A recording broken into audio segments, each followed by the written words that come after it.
Hello, you're listening to Truth in Motion, Episode 8. There's been a gap between this episode and the previous one. I've been traveling, life has gotten in the way, sort of. There were lots of good things in it, but also a lot of moments of reflection, as we all experience that. And therefore, today, we're talking about letting go.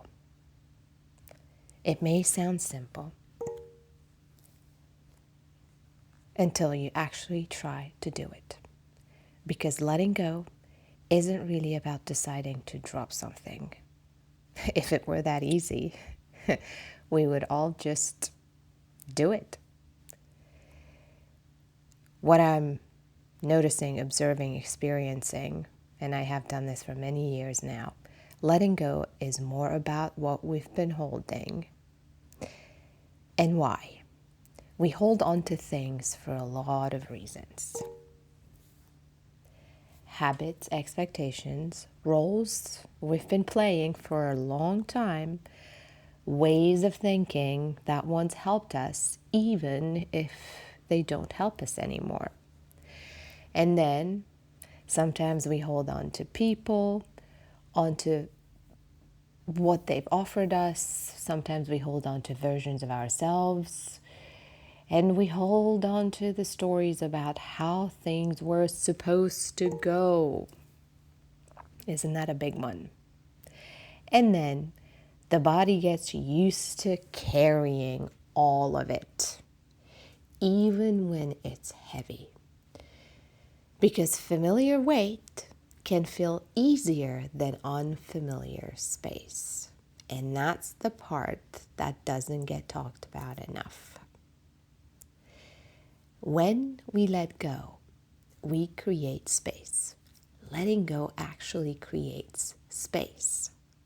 And space will feel uncomfortable at first. It's going to be quiet. It's going to be open, vulnerable, unstructured. We don't quite know what to do with it. So the first reaction, call it instinct, however, is often to fill it again with something new, or the old one, right? We all try to go backwards at times. So yeah, sometimes we're going to try and fill it again with the same thing, but in a different form. And this is where everything I've been sharing comes back in. And that is attention, that is patterns, the choices, trust. Because letting go is never just a single moment. It's a process. We start to notice what we're holding. We feel the tension around it. We see where it's no longer supporting us. And then slowly, we loosen the grip. Not by force, by actually feeling it, understanding it, and allowing something else to take its place. Sometimes that can be clarity or acceptance or simply just space. And here's something that might be supportive. Letting go doesn't always mean removing something completely.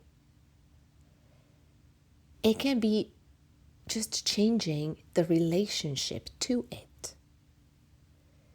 For example, a thought that used to control you now passes through. You observe it, you acknowledge it, and then you let it pass through. Or a situation that used to trigger you now starts to feel manageable. You don't react the same way. There is now grace and softness in it. You still acknowledge it, but you're not as reactive. And then memories, the ones that used to hurt, now feel softer. Because you look back with fondness and you appreciate it for what it was. And you have understanding, acceptance, or forgiveness around it. And these are all part of letting go. And these are not always visible from the outside, but they are very real. And they all connect to the body. Because holding takes energy. You can feel it in your shoulders, in your chest, in your jaw.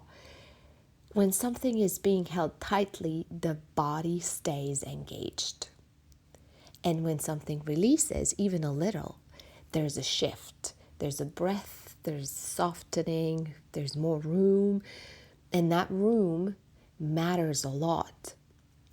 The body feels lighter. And space now can allow new things to come in. And these are the new things that actually will support you. New ideas, new ways of responding, new connections, and absolutely new energy. And there's no need to force those things. They arrive when there is space for them. And I know there is something gently funny about this too. If you have sarcasm, something that's been part of your life, a type of humor to try and understand what's been going on, then you get to view certain things with that as well. Because sometimes we say we want change, but we keep holding on to everything exactly as it is, just in case, just a little longer, just to be sure. Again, this is very human, but if you get to laugh about it instead of offering, yourself the harsh criticism and judgment, how about you just notice it? Letting go isn't about losing something. We can view it as such, of course, but it's about, again, perspective and choices and how we observe it. For me, it's about making space for what's already trying to come in. And that takes trust. Yeah, you have to have the trust within yourself. Trust that you won't disappear if you release something. Trust that space won't stay empty forever. Trust that you can meet what comes next. This is trusting yourself and trusting what's unfolding.